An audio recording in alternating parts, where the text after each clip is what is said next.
Today I'm excited to share with you the custom quilting I did on this Wildbloom double wedding ring quilt for Alicia. If you look, you will notice that the rings here are pieced. There are 4 pieces on each ring.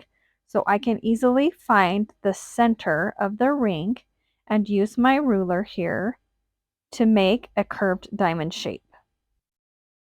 I'm using my curvet ruler and quilting from the center point to the center point until I've worked my way around all 4 sides.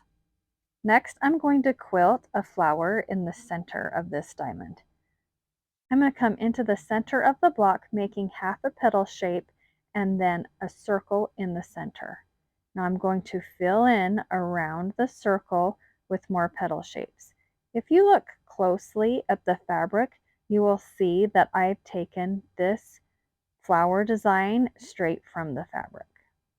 For this particular flower, I'm not being very exact on how many petals are in each section. I'm just quilting and filling them in as I go, and then I'm going to quilt my way out with the other half petal.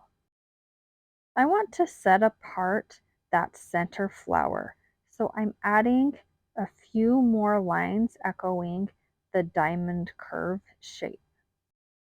I'm adding 3 more lines to the one that was already there and using the edge of my ruler on each line to create a 1/4 inch spacing.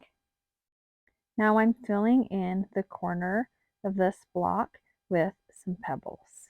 These are going to be rather small pebbles to fit inside this space that I've created.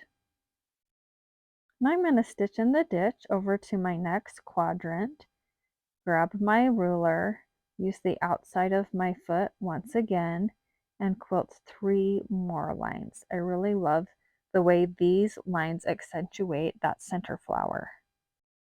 Now I'm going to add pebbles again to the outside of this quadrant. I'm doing rather circular pebbles here, but I am varying the size so that I can fit them nicely into this shape. Once again, I stitched into the ditch to sneak my way over to the next quadrant, and I'm using my ruler one more time.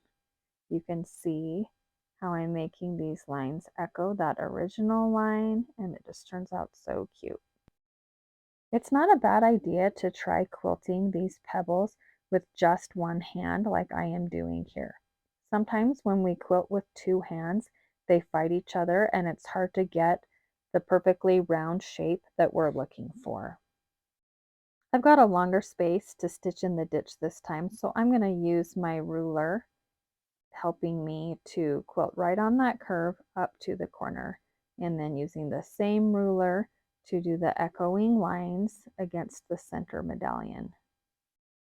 Once again, quilting pebbles in this corner of the quilt block, and I'm just squishing them in and making a really cute texture here. As I work my way into the very point here, I'm going to consider now stitching in the ditch all the way around the outside of these rings. If I haven't yet done that, just gives the block a really nice finished look. Thanks for watching, and be sure to watch my other video on how I quilted inside the rings.